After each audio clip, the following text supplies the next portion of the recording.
Good evening, everyone, and what a privilege to be sitting next to Mr. Abhishek Bachchan. I'll keep my little bit short, because I was telling him that everyone is so keen to hear from Mr. Bachchan. As a behavioral science practitioner, storytelling is the core of being human, right? Like cultural evolutionists have believed that the reason why humans have been able to cooperate in such large numbers comes from our ability to tell stories. And as a from a behavioral science perspective, we really think about how do we leverage the power of stories. In all the sessions today, you've heard so much about storytelling, and sitting here with Mr. Bachchan, who better to talk about storytelling as well? To add to what you said, I can't argue with you because you evidently have done your homework on this and a huge amount of studying. But I guess I fit into this, and first and foremost, thank you, Navya, for putting me in this situation. I will see you at home. And I still am elder to you, so you will be punished. I think I fit into this as an actor and a producer, and therein a storyteller as well. Films is a huge medium, especially in our country. And we have the ability, I would not say the power, but the ability to affect change through our stories. But there is a slight dilemma in that, which is I firmly, and this is my personal belief, I firmly believe that if you need to change your behavior, if you need to learn values, if you need to learn all these things, go to school or go speak to your parents. That's not my job. My job is to entertain you.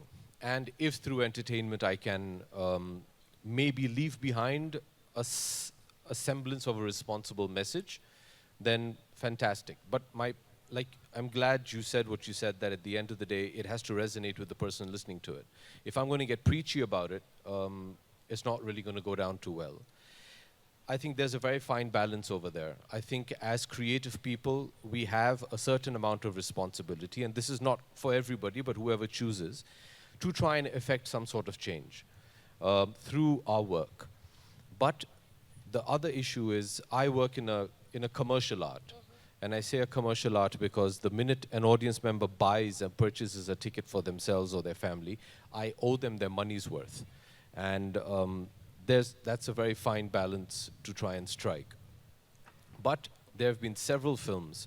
I remember watching a wonderful, wonderful film that came out 13 years ago called Three Idiots, directed by the great Raju Hirani, starring, Amir Sharman and Madhavan and Kareena. And it highlighted in a very entertaining manner a certain amount of pressure that we might force upon our children to study. And I think that's a very Indian thing.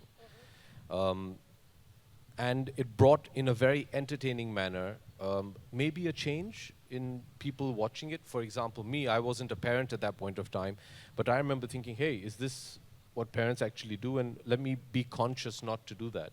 So I think that is where movies can come in, and I think that's where perhaps actors, directors, and producers, and writers, and storytellers can try and come into that. I'm an actor, we have to plug what we do. I've just released a film yesterday called Dasvi. But on a serious note, it deals in a very light-hearted manner with education. It's the story of my character, which is Gangaram Chaudhary, who's a chief minister who gets incarcerated in some scam or the other, which obviously is believable, and how he decides to do his 10th standard from prison. The reason I say it has to be done through entertainment is the intention of the script isn't to talk about education. The intention of the script is to give you 2 hours of entertainment where you get to forget your problems and hopefully go on a nice journey. What was really nice is after we shot this film, is based in a fictitious land called Harit Pradesh, but we shot the entire 80% of the film, which is within a prison, in an actual prison, the Agra Central Jail. And what was wonderful is after we shot there for about 5 to 6 weeks. When we came out, and a couple of months later, my director called me and said, actually, almost 20 to 30 of the inmates had decided to do their 10th grade. And since then, without taking any names, there have been several politicians who've actually done their 10th and their 12th grade. And that's fantastic. And I take no credit for that. But the point is, maybe there is a possibility that we can, in an entertaining manner, influence society.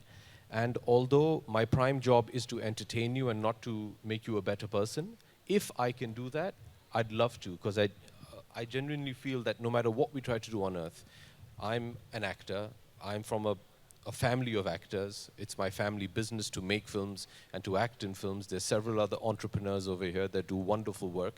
But I think at the heart of it all, we all are trying to make some sort of change for the positive. But yes, we have to do it in an entertaining way. Um, I mean, not to cut you off, but I actually believe Please that do. no, because I actually believe that the film industry has the greatest potential of behavior change. And I feel like you're being very humble when you're saying that we are just here to entertain and not, because I feel like in a lot of movies, the ones that you've done and the ones that your family have done, have not just, maybe they've been done from an entertainment lens, and that is important because that's what brings audiences in. I mean, who wants to sit and listen to a boring PSA message of me telling you do this and then do that and then, do all these 5 things, and that will what lead to positive global development.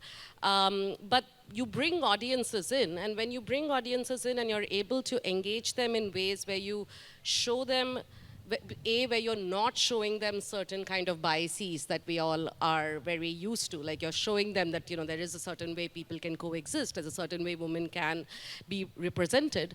That itself is behavior change. That itself is helping them see a new norm, which they are not used to. And in that way that you're giving them implicit messaging, whether it is so many of your movies, whether it was in Guru, the way that you were able to show how capitalism is not in the most negative sense, and as to what the previous speaker was saying, conscious capitalism is something to regard. And I think these are the implicit messages that actually end up staying with all of us a lot longer than any textbook or any kind of non-fiction or like non-narrative based communication can do. So I think you should take a lot more credit for the kind of behavior change that entertainment can bring. And I do believe that even the way we do a lot of public health messaging or any kind of public messaging should become a lot more entertaining. No one wants to see Mukesh anymore in the theaters. You know who Mukesh is. We want to see something that's more entertaining because that's what is going to keep the audiences tuned in, and that's when you really can get them to change their mindset. Not just my scripts. Can I get you to write my reviews as well? Yeah? That would be nice. I agree with you. I agree with you. I think people want to be entertained, and if you're going to tell them something, make them laugh. The great Charlie Chaplin said that. That if you want to tell somebody something and put across a point, make them laugh. And I think that's very important. So I do agree with you. We're in agreement, and yeah, great.